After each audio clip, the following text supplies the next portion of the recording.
माननीय सभापति महोदय, मैं आपका बहुत आभार व्यक्त करता हूं कि आपने माननीय राज्यपाल महोदय के अभिभाषण पे मुझे बोलने की इजाज़त दी। माननीय राज्यपाल महोदय ने जो उनका एक संवैधानिक दायित्व है, उस संवैधानिक दायित्व का निर्वहन करते हुए राजस्थान सरकार की तरफ से और मंत्री परिषद के द्वारा अभिशंसित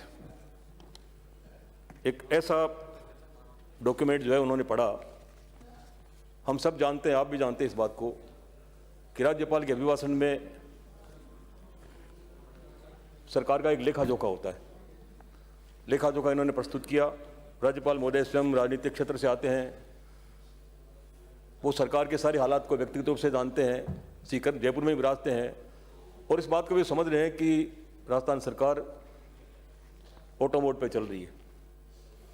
उल्लेख करते हुए उन्होंने उन सभी लोगों को सम्मिलित किया इस बात में, किसान, युवा, महिला, श्रमिक, पिछड़े, अति पिछड़े, वंचित वर्ग, इन सबको शामिल किया। माननीय सभापति महोदय, इन सबको देख करके एक बात याद आ रही है मुझे। एक सेठ जी थे और वो अपनी घोड़ी को रोज कहते थे कि तुझे 20 किलो घी पिलाऊंगा। पड़ोसी ने पूछा एक दिन, यार तेरी घोड़ी मोटी कैसे नहीं हो रही है? तो बोले, यार मैं कहता तो रोज हूं उसको 20 किलो घी पिलाने के लिए, वे कैसे मोटी नहीं हो रही है? वैसे ही आपके इस डॉक्यूमेंट में सारे वर्गों को शामिल किया है और सारे वर्ग ये समझ भी रहे हैं कि यार कुछ हो नहीं रहा है। तो लगता यूं है जैसे कोई गलती से कोई कंपनी का प्रोडक्ट खरीद लिया और बाद में पता लगा कि कंपनी ने जो भी ये इतनी जो विशेषताएं बताई थी इनमें से तो एक भी नहीं है। अब पछता भी रहे हैं कि गलती तो हो गई, लेकिन भुगतना पड़ेगा। राज्यपाल महोदय ने इंद्रदेव की कृपा का भी जिक्र किया, पूरब से सूर्य निकलना है इसका भी जिक्र किया। हमको सबको पता है पूरब से निकल रहा है, लेकिन राज्यपाल महोदय ने इसका विशेष जिक्र किया कि पूरब से सूर्य निकल रहा है और पश्चिम में रिफाइनरी लग रही है।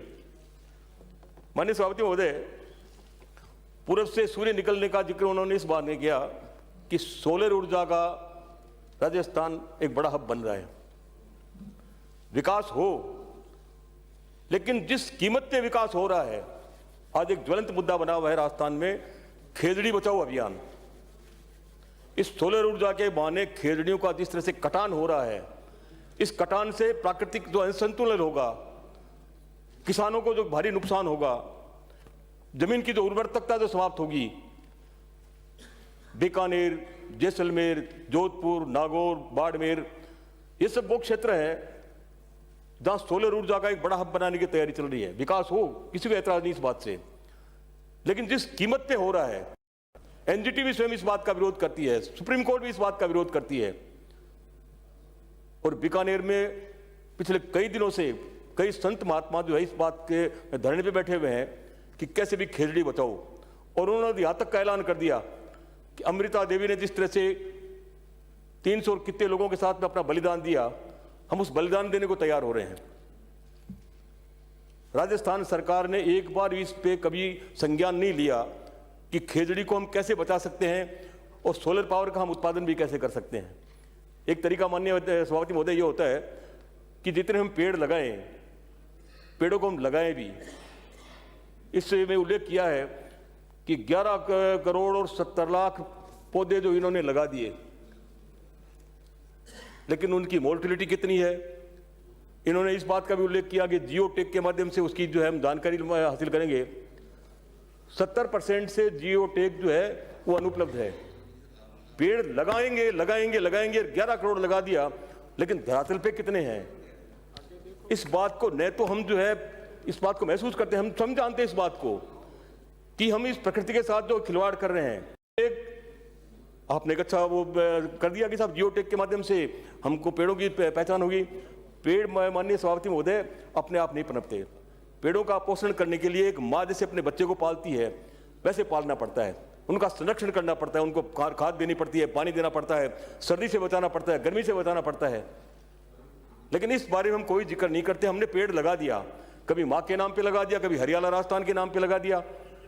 माँ और हरियाली राजस्थान तो बहुत अच्छे हैं, सुनने में भी अच्छा लगता है, लेकिन उन पेड़ों को बचाएगा कौन? माननीय सभापति महोदय, मैं आपके माध्यम से सदन के सभी मान्य सदस्यों से जो है इस बात का आग्रह करना चाहूंगा कि यदि आप पेड़ लगाते हैं तो पेड़ का संरक्षण करने के लिए कोई योजना बनाएं, वो किसी भी रूप में हो। पेड़ का संरक्षण जरूरी है, लगाना से ज्यादा उतना उसका संरक्षण जरूरी है। माननीय सभापति महोदय, रिफाइनरी का जिक्र किया गया माननीय राज्यपाल महोदय के द्वारा।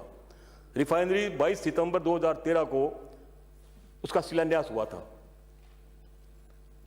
2018 में गवर्नमेंट बदली और जब शिलान्यास 2013 में हुआ था तो उसकी लागत थी 37,000 करोड़ रुपया। लेकिन राजनीतिक देश के चलते, राजनीतिक प्रतिशोध के चलते माननीय प्रधानमंत्री जी नरेंद्र मोदी जी ने उसका फिर 2018 में फिर उसका शिलान्यास किया। ऑलरेडी शिलान्यास हो चुका था, फिर उसका शिलान्यास किया।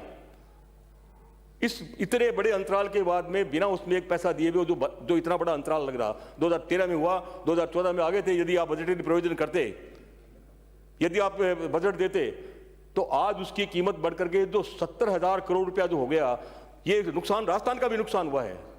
रिफाइनरी से बहुत बड़ा जो है इन्वेस्टमेंट आने वाला है, रिफाइनरी से बायो प्रोडक्ट भी मिलने वाले हैं, पेट्रोकेमिकल का भी वहां पे जो है वो बनने वाला है। लेकिन 37,000 करोड़ के बदले आज हम यदि 70,000 करोड़ रुपया खर्च कर रहे हैं, तो इस प्रतिशोध से किसको फायदा हुआ? माननीय सभापति महोदय, भारत सरकार को नुकसान नहीं हुआ, एचपीसीएल को नुकसान नहीं हुआ, राजस्थान को नुकसान नहीं हुआ। केवल हम प्रतिशोध की बात करें और इन सारी बातों को भूल जाए कि हम नुकसान किसका कर रहे हैं। हम स्वयं उस आदमी की तरह से जो उस पेड़ को काट रहे हैं जिसमें मैं स्वयं बैठा हुआ हूं और उसी को पेड़ को काटने में मैं लगा हुआ हूं। माननीय सभापति महोदय, बहुत खेदजनक बात है। रिफाइनरी यदि तत्काल शुरू हो जाती, 2018 का इंतजार नहीं करते, तत्काल यदि शुरू हो जाती, तो आज उसका उत्पादन शुरू होता और नो एमटीपी जो है उसका उत्पादन शुरू होता, तो कम से कम 5-7 हजार करोड़ रुपया जो है राजस्थान को भी उसकी रेवेन्यू मिलती, उसके जो है राजस्थान को भी उसका लाभ होता। दोनों तरफ नुकसान हुआ। लेकिन प्रतिशोध की भावना आदमी को इतना जो है वो बना देती है कि कितना भी नुकसान हो, लेकिन मैं इस नुकसान को इसको जरूर करूंगा, चाहे मेरा कितना ही बड़ा नुकसान हो जाए। माननीय सभापति महोदय, ये बहुत ही चिंता का विषय है और मैं समझता हूं कि हमको इस बात से बचना चाहिए कि हम व्यक्तिगत केवल इस विद्वेष की वजह से हम यदि नुकसान करते हैं स्टेट का, तो ये बहुत बड़ा नुकसान है और मैं इसका घोर विरोध करता हूं। माननीय सभापति महोदय, पेपर लीक के बारे में काफी चर्चा हुई और अब तो जब भी आहूत होती है विधानसभा तो पेपर लीक की चर्चा की जाती है और बार बार में कहे जाते हैं अभी तो छोटी मछलियां पकड़ी है, बड़े मगरमच्छ अभी पालने बाकी हैं। तो रोक कौन रहा है? पहला तो ये प्रश्न है। माननीय सभापति महोदय, मैं बहुत विनम्र भाव से एक बात कहना चाहता हूं और शायद इस सदन में बैठा हुआ हर व्यक्ति जो है इस बात से खुद सहमत भी होगा, क्योंकि हर एक के जो है युवाओं से संबंध है, अपने अपने क्षेत्र से जो है उसके युवा उनसे जुड़े हुए हैं, उनके क्षेत्र के जो पढ़ने वाले विद्यार्थी हैं, जो रोजगार की तलाश में जो इधर उधर परेशान रहते हैं, उन सबको इस बात की चिंता है। सम्मिलित प्रयास करके इसको रोकना पड़ेगा। जब इस पे पेपर लीक की जब ये घटनाएं हो रही थी तो माननीय उस वक्त की तत्कालीन जो कांग्रेस सरकार थी, उन्होंने सख्त से सख्त कानून बनाए, 5 साल से लेकर के 10 साल तक का जो है कड़ी सजा का प्रावधान किया, करोड़ों रुपए से 5 से 10 लाख रुपए से लेकर के 10 करोड़ रुपए तक का जो है उसमें सजा का प्रावधान किया। उन्होंने ये भी प्रावधान किया कि यदि कोई पकड़ा जाता है, यदि इस तरह से इस लीक में जो है उसको शामिल होता है, तो उसकी प्रॉपर्टी सीज का है, उसकी प्रॉपर्टी को नष्ट किया जाए, उसकी प्रॉपर्टी को। बार बार इस बात को केवल इंगित करना और इसको एक पॉलिटिकल इश्यू बनाना, पॉलिटिकल इश्यू बनाने से यदि माननीय सभापति महोदय इस बात का जो हम मन में तसल्ली हो सकती है कि साहब मैंने ये कर दिया, लेकिन उस व्यक्ति का भला आप नहीं कर पा रहे हैं जो इससे पीड़ित है। आपके बच्चे भी हो सकते हैं, मेरे बच्चे भी हो सकते हैं, मेरे रिश्तेदार भी हो सकते हैं, आपके रिश्तेदार भी हो सकते हैं। उसको हम क्या लाभ पहुंचा रहे हैं? पूरे राजस्थान को एक संदेश देने की इस बात की आवश्यकता है कि पेपर लीक चाहे इधर के पक्ष के हो चाहे उधर के पक्ष में हो, हम सब इसके घोर विरोधी हैं और हम इसको किसी भी कीमत पे जो है आगे नहीं बढ़ने देंगे। हम इसको रोकेंगे, हर तरह से हम रोकेंगे। इस बात की कोशिश की जानी चाहिए। तब तो इस बात का आनंद भी आता है कि हम यहाँ पे सब जिम्मेदार लोग बैठे हुए हैं और जिम्मेदार होने के बावजूद भी हम बार बार केवल एक राजनीतिक के हम जो है एजेंडा छेड़ करके चले। इससे माननीय सभापति महोदय हो सकता है मेरे मन की संतुष्टि हो, ये ठकुर स्वाती बात है, मुझे अच्छी लग रही है, लेकिन आप किसी का भला नहीं कर रहे हैं। माननीय सभापति महोदय, मैं माननीय सभापति महोदय शिक्षा की बात करूं, हमारे मित्र भी हैं और बड़े ऊर्जावान भी हैं, जगह जगह जाते हैं और क्लासेज लेते हैं और लोगों से बड़े बड़े जो है अपील भी करते हैं। लेकिन कल एक जो हाईकोर्ट ने जो कल एक रिमार्क किया, जो शिक्षा अधिकारी वहां पे जो एजुकेशन सेक्रेटरी जो वहां पे गया हुआ था, हाई कोर्ट ने उसको पता है क्या कहा? हाई कोर्ट ने यह कहा कि तुम्हें शर्म आनी चाहिए। बच्चियां स्कूल में पानी इसलिए नहीं पीती कि उनके लिए टॉयलेट नहीं है। हम बात कर रहे हैं इतने हजार करोड़ रुपए हमने उसमें खर्च कर दिया, इतने हजार करोड़ रुपए हमने उसमें खर्च कर दिया, हमने ये कर दिया, हमने वो कर दिया। हाई कोर्ट की टिप्पणी को यदि हम महसूस करें, हाई कोर्ट की इस टिप्पणी का यदि हम संज्ञान लें, तो मैं माननीय विराजे, प्लीज माननीय विराजे, हाई कोर्ट ने उसको, उस सचिव को कहा कि आपको शर्म आनी चाहिए। मैं कह रहा हूं कि सरकार को शर्म आनी चाहिए, इस सदन में बैठे हुए जो जिम्मेदार लोग हैं उनको शर्म आनी चाहिए। सेक्रेटरी की अपनी तनख्वाह से बना देगा वहां पे टॉयलेट? ये सेक्रेटरी की जिम्मेदारी है। सेक्रेटरी गवर्नमेंट को रिप्रेजेंट करता है, वो आपकी वहां पे रिप्रेजेंट करता है आपको, सरकार को। लेकिन सरकार को रिप्रेजेंट करने वाला सचिव यदि अपनी सैलरी से, हो सकता है अपनी सैलरी से एक स्कूल में बना दे वो। लेकिन हाईकोर्ट ने कहा, हाईकोर्ट में जब उन्होंने कहा कि साहब क्यों नहीं बन पा रहे हैं, तो उसने ये कहा कि 20,000 करोड़ रुपए की आवश्यकता है जर्जर भवनों को दुरुस्त करने के लिए और वहां पे टॉयलेट बनाने के लिए। तो क्यों नहीं बना पा रहे हो? कि भारत सरकार पैसा नहीं दे रही है।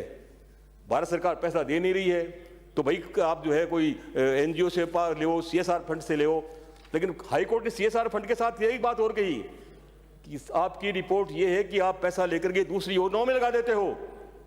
पैसा यदि लेते हो तो उसी योजना में लगाना जिस योजना के लिए आप ये पैसा ले रहे हो।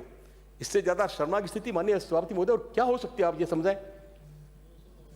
माननीय मंत्री जी सुनते उद्वेलित हो जाते हैं।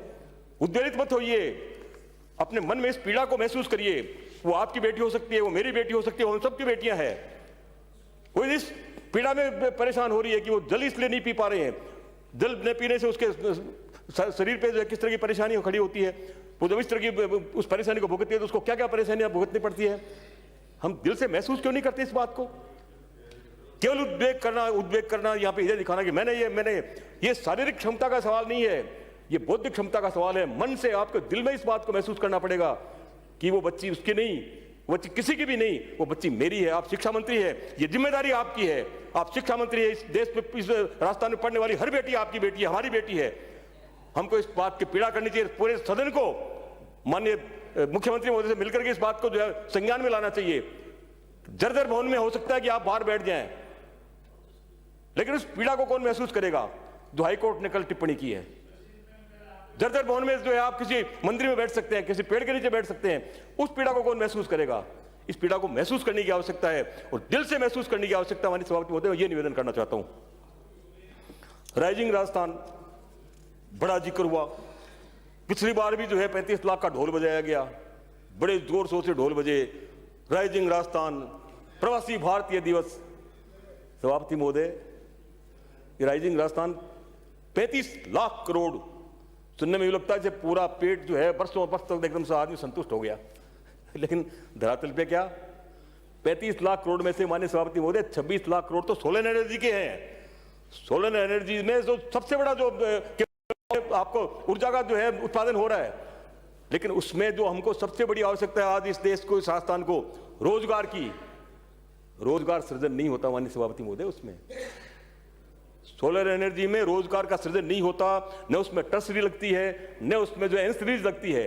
आज रिफाइनरी आ रही है, रिफाइनरी के साथ लाखों लाख से ज्यादा लोग जो है वहां पे रोजगार प्राप्त करेंगे। रिफाइनरी के साथ एंसिलरीज लगेगी, रिफाइनरी के साथ टर्सरी लगेगी। टर्सरी का मतलब बैंकिंग है, आपका सेवा से है कि उसमें ट्रांसपोर्टेशन भी बढ़ेगा, बैंकिंग का भी काम होगा, होटल्स भी आएंगे, रेस्टोरेंट भी आएंगे और कितने लोग जो है उसमें इन्वॉल्व हो जाएंगे, रोजगार के भी अवसर मिलेंगे। सोलर एनर्जी में आपको 4 आदमी चाहिए जो आपके सोलर पैनल को साफ कर ले।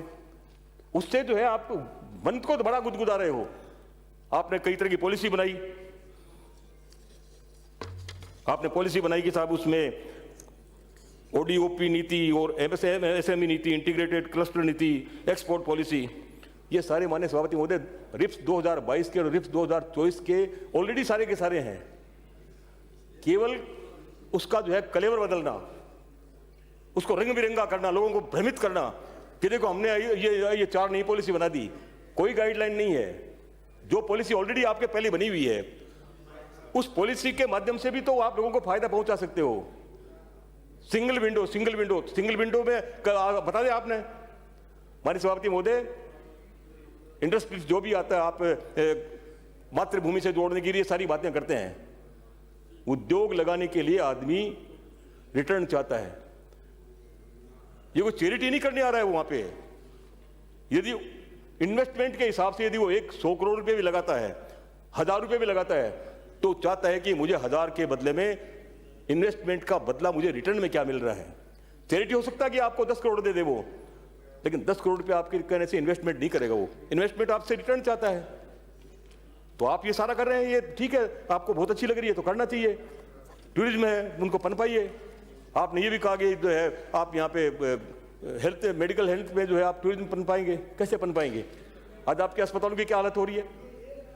राजस्थान सरकार की जो स्कीम थी माननीय सभापति महोदय, माँ योजना, माँ नाम लेते ही जो है आदमी का दिल भर जाता है कि यार माँ का नाम ले दिया तब तो सारा कल्याण ही हो गया। उस माँ योजना की स्थिति क्या बनाई है आपने?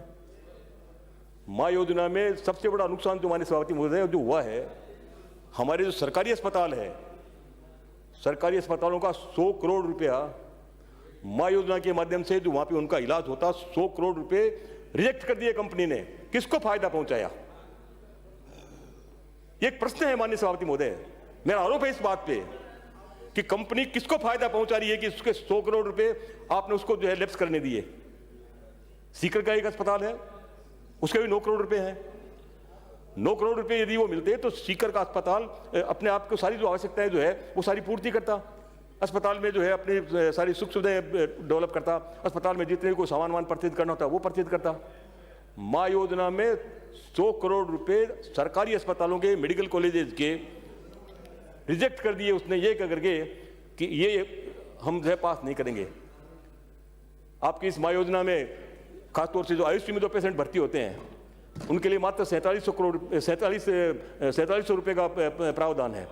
47 रुपये में उसकी दवा का भी है, उसकी बाकी सारे खर्चे का भी है। स्पेसिफिक जो है बीमारी के नाम पे आपने आईसीयू में कुछ भी नहीं दे रखा है। तो मेहरबानी करके जब पिछली सरकार के जो भी प्रोग्राम्स थे, जो चिरंजीवी योजना में जो भी कुछ शामिल था, उस सबको हटाने से क्या फायदा? माननीय सभापति महोदय, योजना का नाम बदला, किसी को एतराज नहीं, आप बदलिए नाम, लेकिन योजना में जो मिलने वाला जो लाभ जो है उस लाभ से आम आदमी को वंचित क्यों कर रहे हैं? आरजीएस की क्या हालत है? आरजीएस में जो है वो लोगों के भुगतान नहीं हो रहे हैं मेडिकल स्टोर्स के। आरजीएस में जो लोग जो है मारे मारे फिर रहे हैं, उनको दवाइयां नहीं मिल रही है। तो माननीय सभापति महोदय, ये सारी चीजें इसलिए निवेदन में कर रहा हूं आपसे कि सरकार इन सारी चीजों को गंभीरता से महसूस करे। ये यहाँ पे जो है वो समर्थन मूल्य की बात आई। खरीफ की सीजन में माननीय सभापति महोदय अक्टूबर नवंबर में खरीद शुरू नहीं की और 60% जो दारा लोगों ने अपना उत्पाद जो है बाहर भेज दिया। रजिस्ट्रेशन हुआ उनका 10,530 लोगों का रजिस्ट्रेशन हुआ, उसमें 4710 लोग ही जो है वो काउंटर पे जा पाए, क्योंकि जब उसको जरूरत थी तब आपने खरीद नहीं की। किसान तो हैंड टू माउथ रहता है माननीय सभापति महोदय। कई बार उसकी ये परेशानी रहती है कि मुझे तो तत्काल पैसा चाहिए, उसके घर के अपने कोई भी कामकाज की व्यवस्था हो सकती है, उसके घर की कुछ जरूरतें हो सकती है, उसके लिए जब उसको पैसा चाहिए तो इस बात का इंतजार नहीं करता हो और उसको अपना उत्पाद सस्ते में बाहर बेचना पड़ा। वो सरकार से इस बात की उम्मीद कर रहा था कि समय पे समर्थन मूल्य से खरीद होगी तो उसको लाभ होगा, लेकिन उस लाभ उसको नहीं मिल पाया। और जब वक्त निकल गया तब दिखावे के लिए कि सरकार का एजेंडा है, सरकार के इस एजेंडे को हम प्रभावित रूप से हमको लागू करना है, लागू किया तो सीमित लोग जो उसका लाभ उठा पाए। स्वाति महोदय, ये सरकार की योजनाएं हैं, निश्चिंदेह जो है सरकार की अच्छी योजनाएं हैं जिनसे हम इस बात को महसूस कर सकते हैं कि सरकार उन गरीबों का भला चाहती है, लेकिन उसका प्रभावी, उसकी जो मॉनिटरिंग जो प्रभावी होनी चाहिए, उसके लिए किसी को लायबल ठहराना पड़ेगा, उसके लिए किसी को जिम्मेदार ठहराना पड़ेगा। अक्टूबर नवंबर में जो है ये काउंटर शुरू क्यों नहीं हुए, इसके लिए कौन जिम्मेदार है?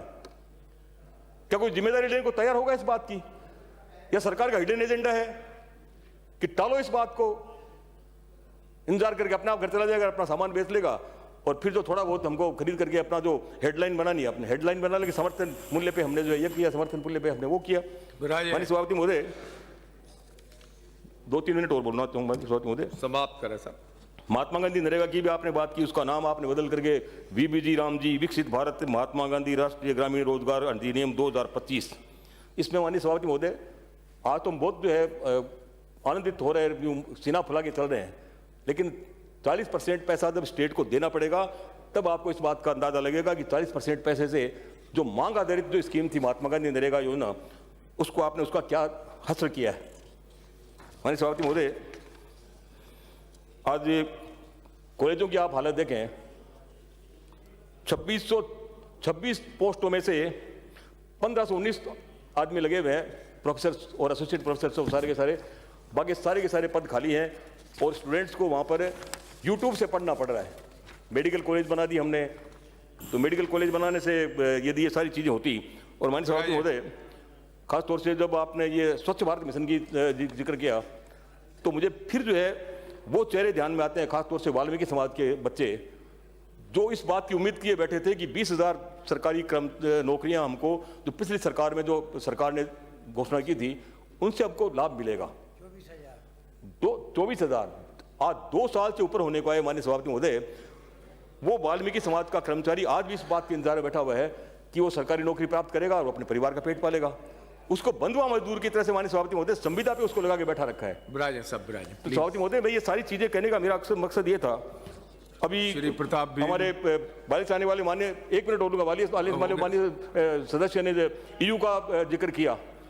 EU के समझौते को उन्होंने जैसे यूं जिक्र किया जैसे कोई आज सब कुछ जो है हासिल हो गया, 12 महीने से ऊपर लगेंगे। और अंत में माननीय सभापति महोदय, मैं ये कहना चाहूंगा, अमेरिका के साथ जो ट्रेड डील हुआ है उसमें सबसे ज्यादा नुकसान जो है हमारे काश्तकार का, जो दूध उत्पादक जो लोग हैं उनका होगा। अमेरिका का जो आपने जो श्री प्रताप बिल, उसका भारी नुकसान होगा। सभापति महोदय, मैं आपका बहुत आभार व्यक्त करता हूँ, आपने समझ दिया। श्री देवेंद्र जोशी।